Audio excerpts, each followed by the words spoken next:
Originally written and performed by Brian V. Sino nakakilala kay Brian V? Tagpuan.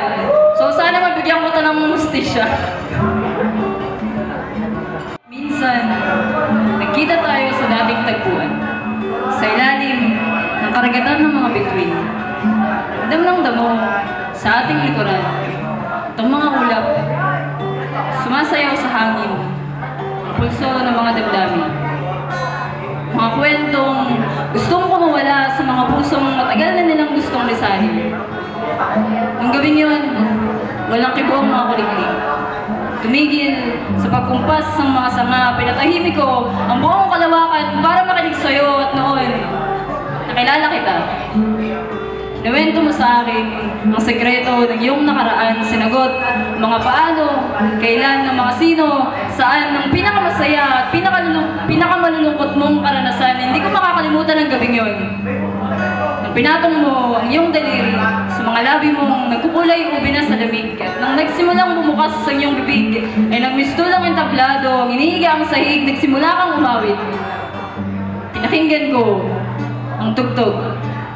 Tugtog, tugtog.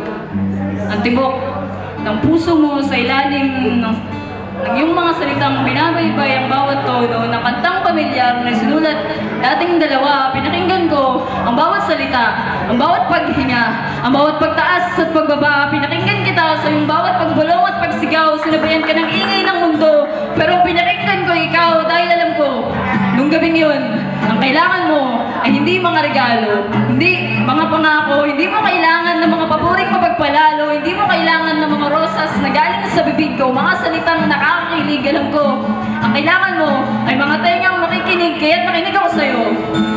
Nung kinuwento mo sa akin ng tungkol sa paborito mong laruan ng bata ka, unang beses na naiyak ka sa singing contest dahil sa kaba, yung tungkol sa unang lalaking nagpatibok ng puso mo, nakinig ako sa'yo. Nakinig ako sa'yo dahil mahal kita. Kung hindi mo ito narinig, nung unang beses na nagpakilala ako sa'yo, inuulit ko sa'yo ngayon, mahal kita. At hindi ito, yung mahal kita na maririnig mo sa mundo, ito, yung mahal kita na pinakatotoo, ang mahal kita na makikinig sa'yo, kaya ikwento mo sa akin kung paano mo natuklasan ang pag-ibig at ipakwento ko sa'yo kung paano mo ito nilikha. Ikwento mo sa akin kung paano ka nila pinahiya at ikukwento ko sa'yo kung paano ako nadapa, kung paano nila ako binugbog, kung paano nila ako pinako, kung paano ako pumayag alang-alang sa pangako. Ipaalala mo sa akin kung ilang beses kang naligaw at ipapaalala ko sa'yo kung ilang beses kitang hinanap. Ipaalala mo sa akin kung ilang beses kang nabigo at ipapaalala ko sa'yo kung ilang beses kitang niyakap. Ipakita mo na handa ka na magmahal, na handa ka na magtiwala at ipapakita ko sa'yo kung paano magdasal. Huwag kang matakot magkwento. Makikinig ako. Naiintindihan kita. Dahil alam ko rin ang pakiramdam ng hindi pinakinggan. Minsan, nagkita tayo sa dating tagpuan. Sa ilalim ng karagatan ng mga bituin. Ramdam ng damo sa iyong likuran. Ang kumot, ang mga ulap na sumasayaw sa hangin, ang pulso ng mga damdamin. Mga kwentong gustong kumawala sa mga pusong matagal na nilang gustong lisanin. Pero nung gabing yun, walang tigil sa pagkumpas ng mga sanga.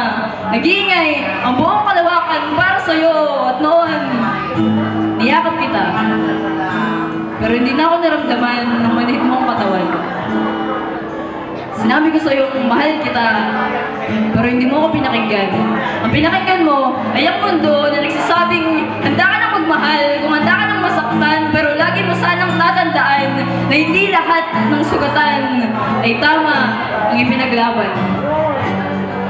Ngayon, may nangyayaring revolusyon sa puso mo. Kwento mo sa akin. Nakikinig ako.